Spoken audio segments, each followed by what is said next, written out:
So last Sunday night, we started talking about 1 Corinthians chapter 7, and I had been involved in the conversation and kind of got my wheels turning, and I thought, maybe this would be a good text to talk about.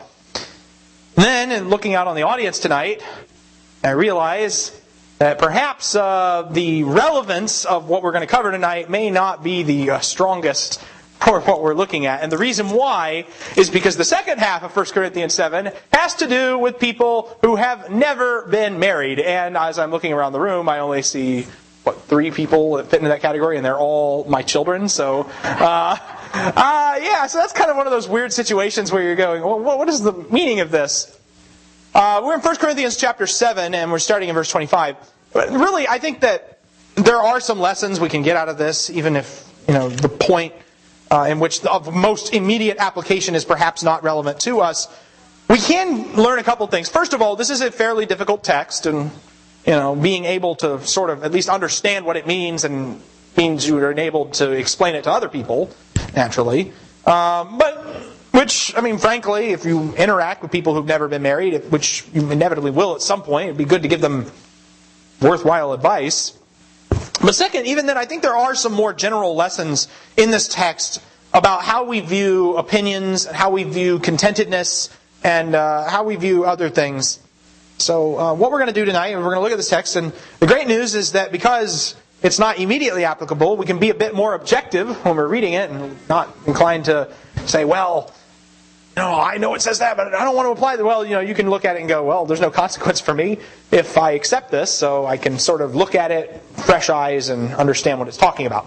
1 Corinthians chapter 7, and the first part of the chapter, primarily deals with this issues of people who've been married or people who are married. The Corinthians were apparently promoting some kind of sexual abstinence within the marriage, which was weird because they weren't practicing sexual abstinence outside marriage so much, as you can see from chapters 5 and 6 previously. But they had this slogan, "It is good for a man not to touch a woman," and they had taken that a little bit too far. And Paul's response is, first of all, to married people, stop depriving one another. Second, to widowed or demarried people, remain as you are, unless it's too difficult, then get married. To married people, remain as you are, stay married, no divorce. To those who are married to unbelievers, a situation that Jesus never really specifically addressed, Paul says, try to remain as you are. Granted, that's not always possible, but keep it together if they consent. But if the unbeliever leaves, well, it's not a sin for you in particular. And the governing principle beyond all of this is, of course, that people need to remain as they are. If you were called while circumcised, you stay that way. If you were called while uncircumcised, you stay that way. If you were called while a slave, you stay that way. If you're called while free, you stay that way. Although he does add the caveat that, if you can become free, go ahead and do that. That's obviously preferable. So there's nothing wrong with changing your status. What's wrong is to insist upon it. Which is very helpful because it gives us kind of a little bit of an answer to the next question. And because if Paul's making the application to marriage and saying, you should stay as you are in the condition in which you are called, well, I can think of a group of people that are going to take some pretty quick exception to that. People who've never been married before. Which you're just saying I should never get married? Paul, is that what this is? And it is for that reason that verse 25 onwards devotes attention to that particular subject. And you'll notice he uses this phrase, now concerning, which in 1 Corinthians tends to signal a change of subject. Now concerning virgins, or in other words, concerning people who haven't been married. And so Paul devotes his attention to the rest of that issue, to that issue for the rest of the chapter. And his answer is maybe a tiny bit confusing at first glance, and has been misinterpreted a little bit here and there. So let's dive in and see what we run into. Verse 25. Now concerning virgins, I have no command of the Lord, but I give an opinion as one who by the mercy of the Lord is trustworthy. I think then that this is good in view of the present distress, that it is good for a man to remain as he is. Are you bound to a wife? Do not seek to be released. Are you released from a wife? Do not seek a wife. But if you marry, you have not sinned. If a virgin marries, she has not sinned. Yet such will have trouble in this life, and I am trying to spare you. But this I say, brethren, the time has been shortened, so that from now on those who have wives should be as though they had none. and those who weep as though they did not weep, and those who rejoice as though they did not rejoice, and those who buy as though they did not possess, and those who use the world as though they did not make full use of it. For the form of this world is passing away. But I want you to be free from concern. One who is unmarried is concerned about the things of the Lord, how he may please the Lord. But one who is married is concerned about the things of the world, and how he may please his wife. And his interests are divided. The woman who is unmarried and the virgin is concerned about the things of the Lord, that she may be holy, both in body and spirit. But one who is married is concerned about the things of the world, how she may please her husband. And this I say, for your own benefit, not to put a restraint upon you, but to promote what is appropriate and to secure undistracted devotion to the Lord. But if any man thinks that he is acting unbecomingly toward his virgin, if she is past her youth, and if it must be so, let him do what he wishes, he does not sin. Let them marry. But he who stands firm in his heart, being under no constraint, but has authority over his own will, and has decided this in his own heart to keep his own virgin, he will do well. So then, both he who gives his own virgin, or he who marries his own virgin, does well, and he who does not marry will do better. A wife is bound as long as her husband lives, but if her husband is dead, she is free to be married to whom she wishes, only in the Lord. But in my opinion, she is happier if she remains as she is, and I think that I also have the Spirit of God. And you notice the last two verses go back to what we were talking about earlier in the chapter, people who are widowed in that situation. Now, looking at this, you got an opening statement, verses 25 through 28, and both options are open. You got Paul's opinion. He offers some practical reasons that why they might consider being unmarried at this time. And then his conclusion is, well, both options are open.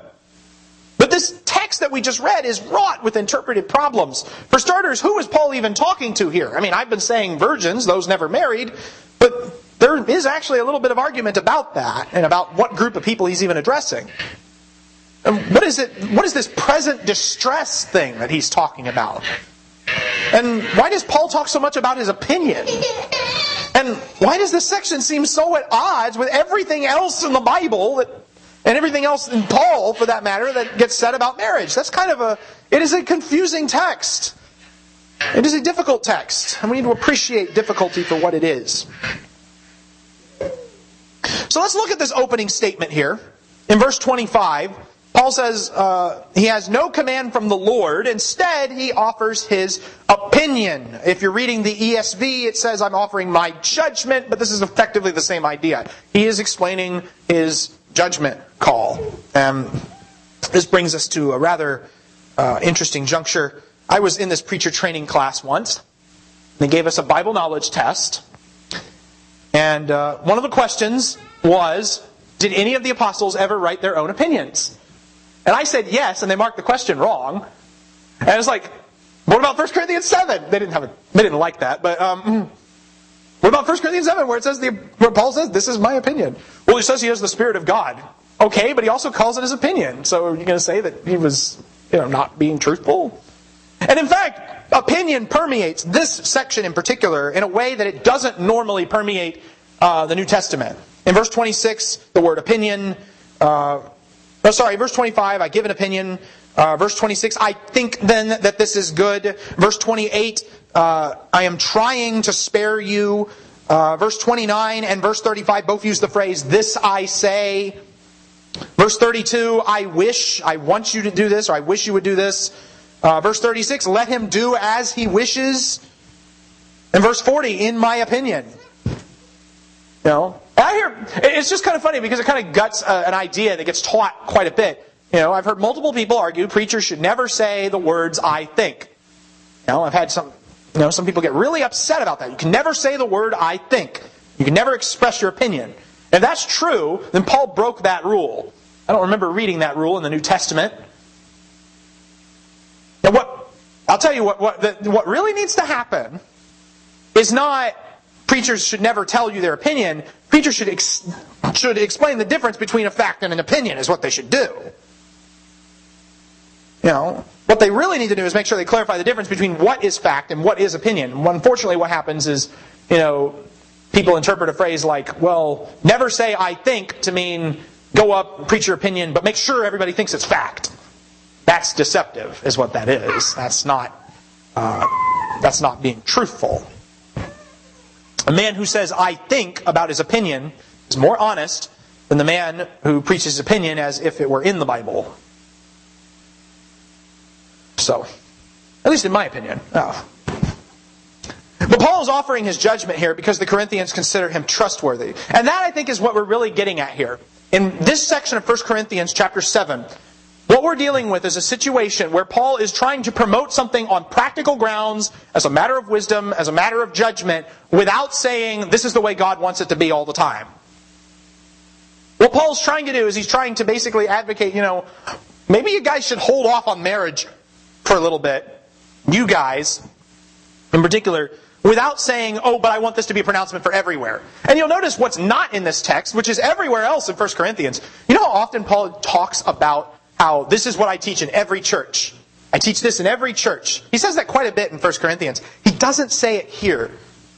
And granted, that's absence of evidence. That's not really evidence of anything in particular. But I do think that's interesting because maybe he's not teaching this in every church. Maybe this is something unique and particular and peculiar to their situation.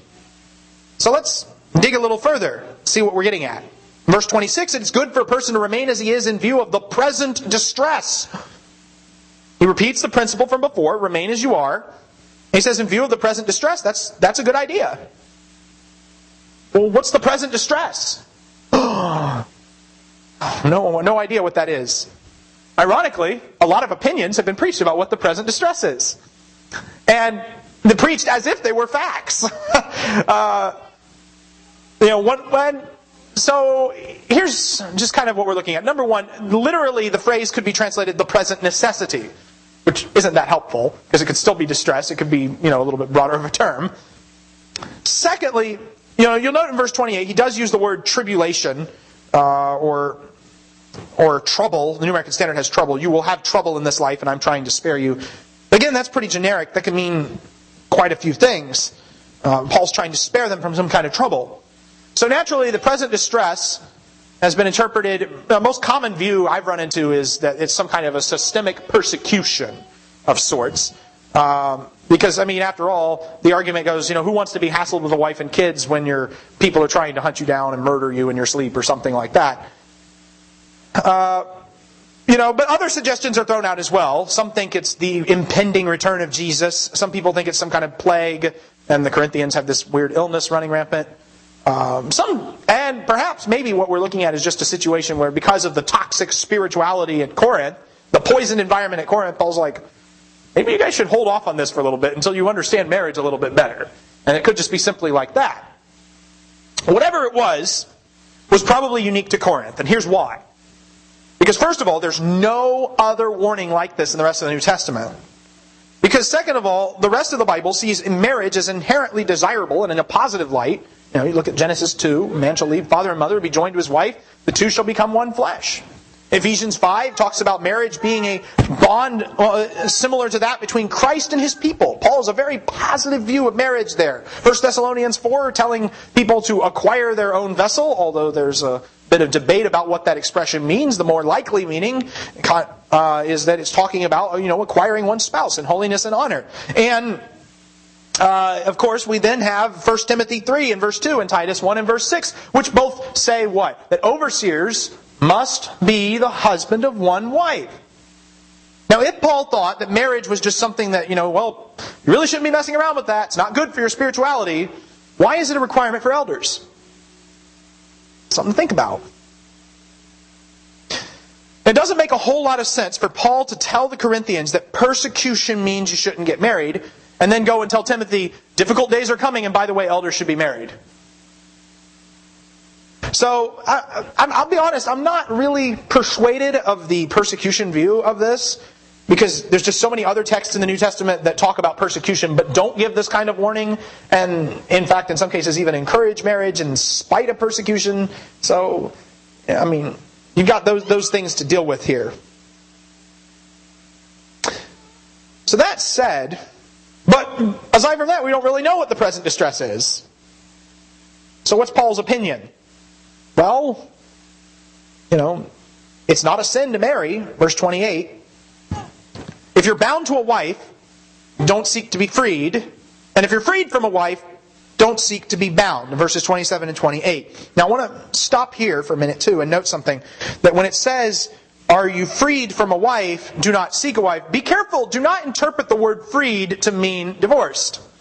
It's not a good idea. Because if you do that, then Paul's pretty much contradicting everything he just said in verses 10 and 11.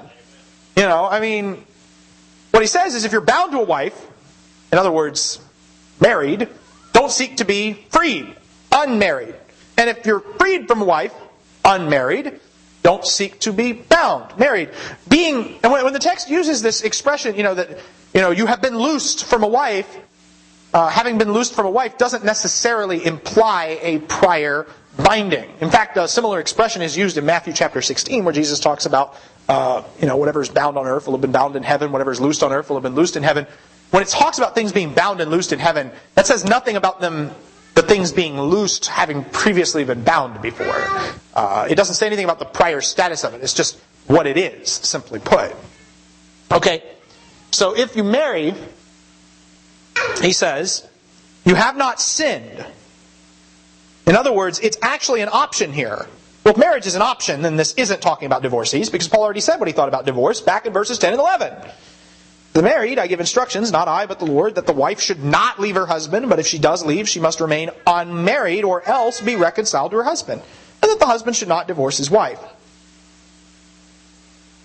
Now, freed, so understand freed to mean unmarried and not divorced. Let me get down to verse 29 through verse 35. Verses 29 through 35 are kind of a cohesive paragraph, and they're connected by the phrase at the beginning and end of it that says, this I say. This I say, that brethren, that the time has been shortened. Verse 35, this I say for your own benefit, not to put a restraint upon you. And the two things he says here is first, the time has grown short, and second, I want you to be free from concern. What does that mean, the time has grown short? Did Paul think the second coming was going to happen next week? Is that what that means? Well, if so, you kind of wonder, why hasn't it happened yet? And then of course this gives rise to other terrible ideas, like people who say that Jesus did come back in AD 70 and changed nothing in the process. I still don't comprehend that approach. But what's really going on here, is that the end is an unexpected event, and Paul seems to see it as this way everywhere in his writings. 1 Thessalonians 5 and verse 2 talks about the end coming like a thief. In other words, it's not going to be something that you know the timing of. It comes like a thief. Thieves do not give you advance notice. Hey, next week at approximately 3:30 in the afternoon on a Friday, I'm going to break into your house and steal all your stuff. Thieves don't do that. End comes like a thief. In other words, it's not something that you get a heads up on schedule-wise. But if that's not what it means, then what does Paul mean when he says the time has been shortened? And the answer is, well, look at what he says. It basically boils down to an understanding. Our life as Christians shortens the time itself. It contextualizes what goes on in our own lives. And to think about it this way, does the second coming mean that you shouldn't get married? Well, no, that's not what it means. Does the second coming mean that you shouldn't mourn? Does it mean that you shouldn't rejoice? Because he mentions both of those things here too. Does it mean that you shouldn't buy things or sell things? How many of you bought something this week? It's like, or sold, exactly. That's not what Paul means here as, when he says that those who weep should be as though they did not weep. Those who rejoice as though they did not rejoice. Those who buy as they did not possess. He's not saying those things are wrong. He's saying that the time being shortened contextualizes it. Does Paul mean that we shouldn't interact with the world in any way? Shouldn't use the world's goods? Is that what he's saying here? No! Otherwise, well, as he said earlier in chapter 5, we would have to go out of the world. There's clearly a place for rejoicing and mourning and buying and selling and marriage in the life of a Christian. Paul himself says in this letter that it's impossible to actually go out of the world. So what does he mean when he says the time has been shortened? Well, the fact that we know that Jesus will return and Jesus will exact judgment and Jesus will change the current state of affairs for all eternity makes this life look a lot smaller and a lot teensier by comparison. That's what's really going on here. It makes it look a lot shorter, shall we say, because we know there's an eternity after it that is just immense and infinite in scope by comparison. And in this life, there's a time to be born, there's a time to die, there's a time to kill, a time to heal, a time to plant, a time to uproot, a time to gather, a time to scatter. Everything's just turning. Those are ultimately just what? That's just the indifferent prattling of earthly life. This life is not all there is to this life. That's what Paul really just means to say. And whether or not the second coming is tomorrow has nothing to do or no real bearing on whether or not you should get married, Paul says. It didn't really make a difference for the Corinthians, and it doesn't make a huge difference for you. The world is passing away. Now, what it does mean is that you shouldn't be anxious about it. You shouldn't be worked up about it. You shouldn't be worried about it. Because we live in a shortened time. It's a matter of perspective. You already see the end result. Like knowing the punchline to a joke before somebody finishes telling it. Like knowing the twist ending of the story because, well, somebody told you how it was going to end before you finished reading it. That's what Christianity is. We know how this world will end before we get to it. Because God has already told us. And the things that are a big consequence in this life, the things that we make a big deal out of, rejoicing, mourning, buying, selling, marriage, we make a big deal out of marriage in this life. And if you don't think we make a big deal out of it, why do people make such a big deal about it in the courtroom, right? Marriage here and there. Why is there such a big... Why do they consider it a civil rights liberty thing for gay marriage? Why do they consider that an issue? Because they've made marriage to be this big thing, and they don't see the shortened time for what it is. When you really boil it down. Because there's a hole in their life that they think marriage will fix. And it's not gonna fix it. The only thing the real hole is one that's where Christ is needed. And things that are of a big consequence in this life are small in relation to eternity. When the perfect has come, the partial will be done away. There's a reason Jesus said that there will be no marriage in the resurrection, because they will be like the angels in heaven and like sons of God. In Luke 20 and verses 34 through 38. The other side of it is in verses 32 through 35, you need to be free from anxiety. Free from concern, free from anxiety, free from worry. Some versions say concern, some say anxiety, some say worry. It's basically this idea. Paul wants us to be free from all anxiety here. This is a text I think gets slightly misread. Because people read it and they go, oh, well, it's better to be unmarried because, then you can only worry about the things of God and be a super spiritual, extra holy person. But married people are always distracted and, they have to worry about their family matters and it's seen as this inferior, less spiritual thing. That's not the right way to read this text. And the reason why is because Paul says, I want you to be free from concern. And you're both concerned about something. You're both anxious about something. You're both worried about something. The unmarried man's anxious about pleasing the Lord. The married man is anxious about pleasing his wife. The unmarried, betrothed woman is anxious about her holiness. And about the things of the Lord, that she may be holy both in body and spirit. The married woman's anxious about pleasing her husband.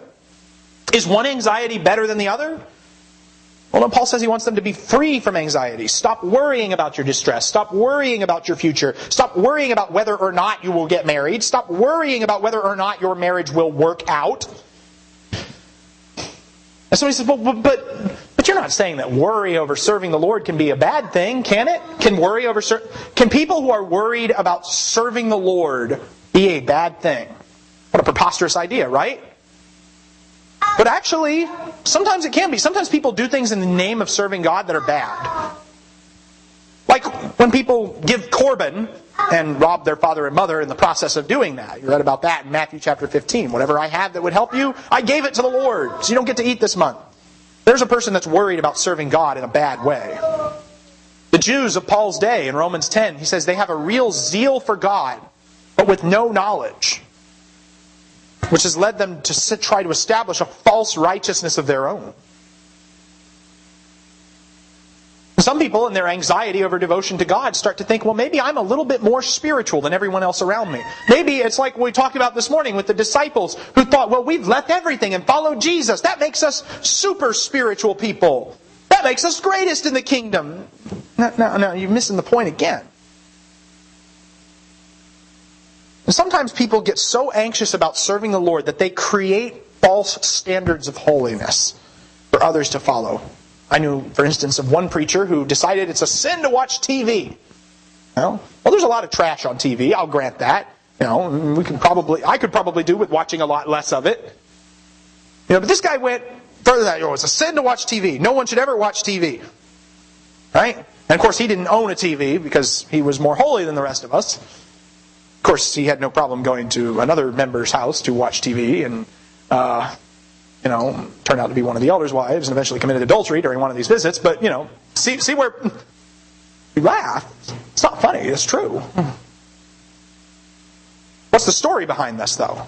There's an example of how being worried about holiness, being worried about serving the Lord, creates a false standard, creates the wrong answer, and ultimately led him to sin, not to holiness.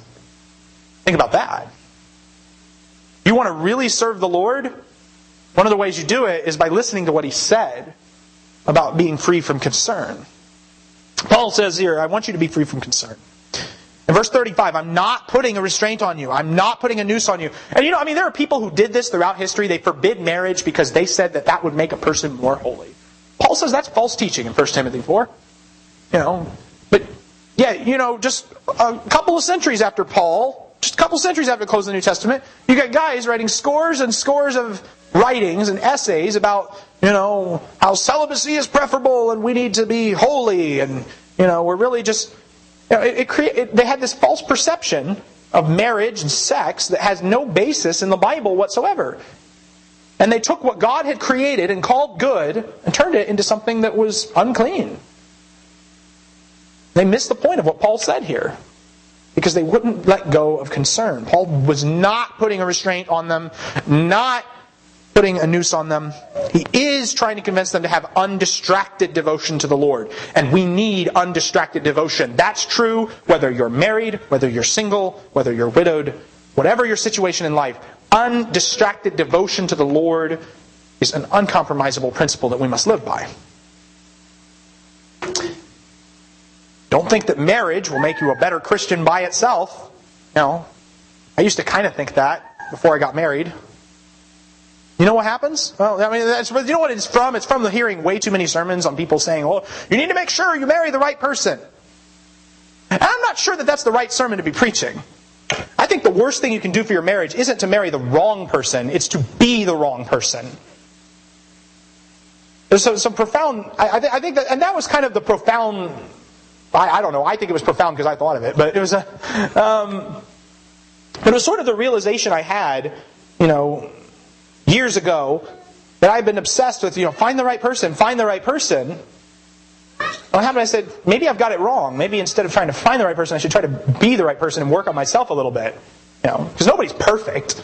There's never going to be a perfect person in marriage. And I can't force someone to be better than they are. What I can do is work on me, though.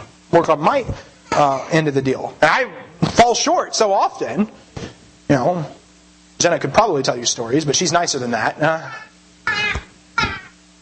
In the end analysis, what is that really? Well, you need to strive to work on yourself and your relationship with the Lord. And if you get that right, and both parties get that right, then things will have a way of working themselves out for the better. Now we come to verses 36 through 38. Most difficult part of this chapter. And to give you an idea of how difficult this is, I'm going to relate a story. So years ago, when Don Shemp was around, he would sometimes give me pieces of paper with sermon requests on them, and they would be like, what does this passage mean? Or, what do you think this word or phrase in this passage means? One day he handed me a slip of paper, 1 Corinthians 7, 36 through 38, and all he wrote at the bottom was, huh? And I thought to myself, okay, well that about sums it up, doesn't it? Huh? Alright, so I'm going to read... There's some translation issues. The Net Bible has probably the most neutral version of this. If anyone thinks he is acting inappropriately toward his virgin, if she is past the bloom of youth, and it seems necessary, he should do what he wishes, he does not sin. Let them married. But the man who is firm in his commitment and is under no necessity, but has control over his will, and is decided in his own mind to keep his own virgin, does well. So then the one who marries his own virgin does well, but the one who does not does better. And the question is, who is the anyone, or any man, in verse 36, that we're talking about here? What is going on? And there's three main views that I know of. Maybe there's another one that I'd never heard of before. But the three main ideas of this. First, some people think this is talking about men and women who have agreed to enter into these sexless marriages, like a perpetual betrothal where you keep yourselves as pure virgins. And Paul's saying, if you're in that situation, it'd be better to stay that way, but if you can't handle it, then get a real marriage. A partner in celibacy. The New English Bible takes that view. The Message actually takes that view as well, although it phrases it in modern terms like they're platonic friends or something. It's not a very popular view because it's wrong. Because it pretty much contradicts everything Paul said in the beginning of the chapter about how married couples need to stop depriving one another. And in fact, I wouldn't mention it except that we need one obviously wrong view to make fun of before we get to the real options. Second, some people think this is talking about fathers giving their virgin daughters in marriage.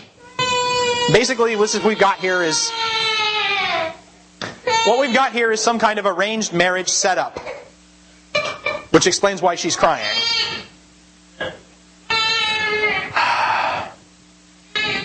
Arranged marriage setup, let's be frank, arranged marriages were probably popular back then. And several older versions kind of take that approach, the King James and so on. The New American Standard goes so far to actually insert the word daughter into the text, despite not being present in the Greek. So that's why it says, if any man thinks he's acting unbecomingly toward his virgin daughter. And several times he talks about his virgin daughter in verses 36 and 37 and 38. That word's in italics, which means it's not actually there. But they're definitely making an interpretive choice when they do that. There's several problems with it. Number one, giving daughters in marriage doesn't fit the context of this section where Paul appears to be actually addressing the couples themselves throughout this section. And where he gives them that whole speech about how you need to be freed from concern. You need to be freed from concern whether you're married or whether you're unmarried. And by the way, fathers, this is how it's going down. Even though, and then this is what it is. Secondly, keep his own virgin is a really weird way for a father to talk about his daughter. And third, the word father, the word guardian, the word daughter, any word that would actually imply a father-daughter relationship is not actually in the text. They all get inserted. And so what we have here is there's no contextual warrant for it aside from the one that the translators sometimes invent. Which brings us to the third option, not to get too technical. The third option is that Paul's talking to unbetrothed virgins, men and women, who are being pressured not to get married or to get married. Probably not to get married in this context. And this is in fact the view taken by the ESV and several other versions, which instead of translating it virgins throughout, talks about betrothed. Concerning the betrothed in verse 25. And there are several reasons why this view is preferable. First of all, if this is the case, verses 36 through 38 is basically saying the same thing that verses 27 through 28 said, which is that you should remain as you are, but you haven't really sinned if you get married. Secondly, it makes the meaning of the word virgins consistent throughout the section we just read. Thirdly, it makes this whole section about betrothed people, which is a logical follow-up to the issue, it best fits the meaning in verse 36 of let them marry. The New American Standard translates it let her marry for some inexplicable reason, even though it's them in the Greek. And it is the most natural reading of the phrase, keep his own virgin.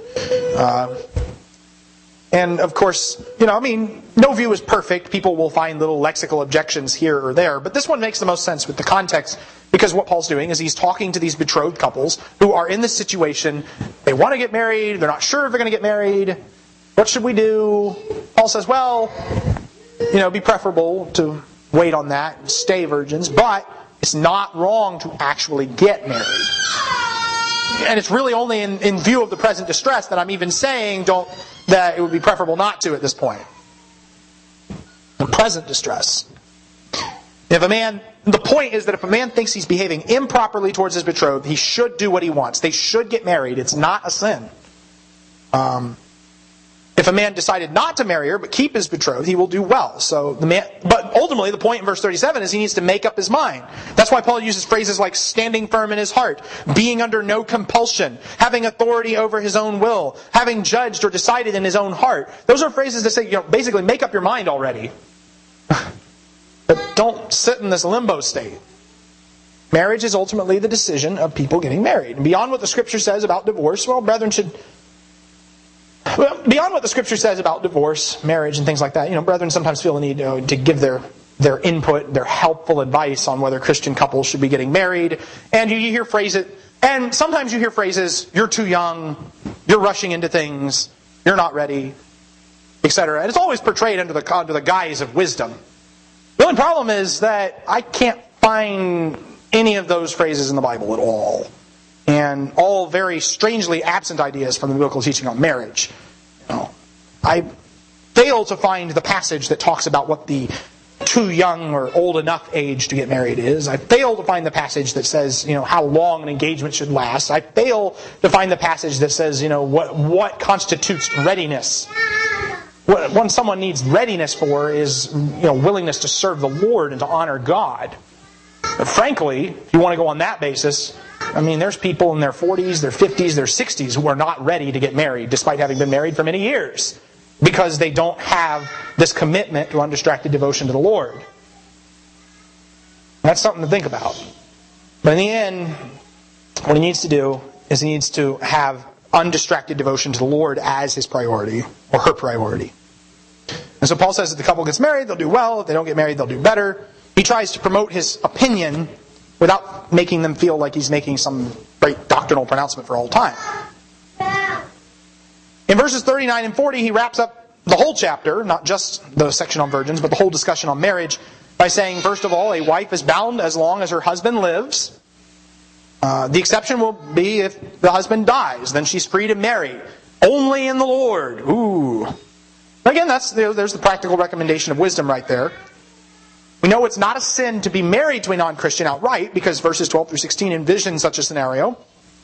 But it's definitely advisable, if our faith in Christ is the most important thing in our lives, and raises a question about our commitment, why would we choose to marry someone who did not share said commitment? Is that wise?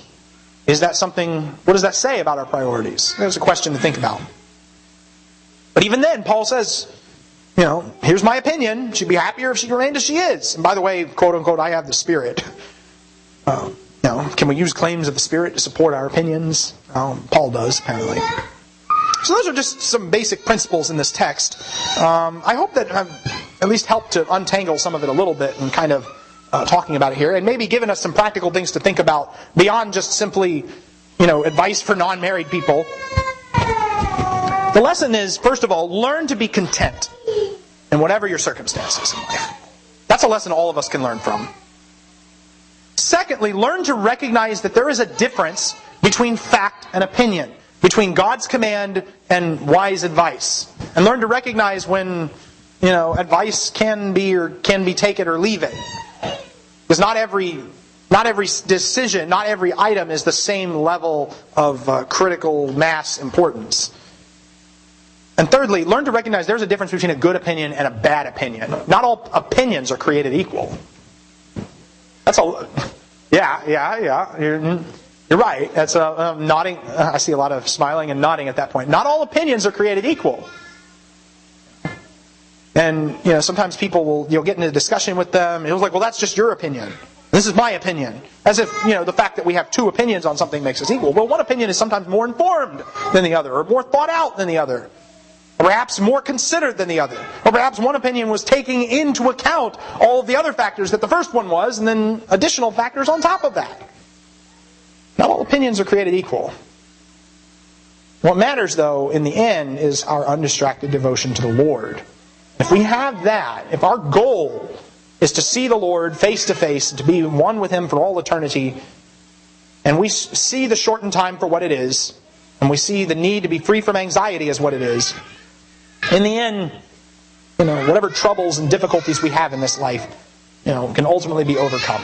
And that, I think, is a message of encouragement for all of us. Maybe you're here tonight and you're going through some difficulties yourself. Or maybe tonight you have become distracted in your devotion to the Lord.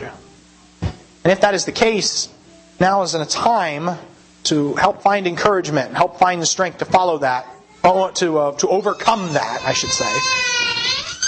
If there's anything we can do to help that help that situation. Help you find undistracted devotion to the Lord. Now will be an appropriate time. Let it be known. All together we stand and we sing.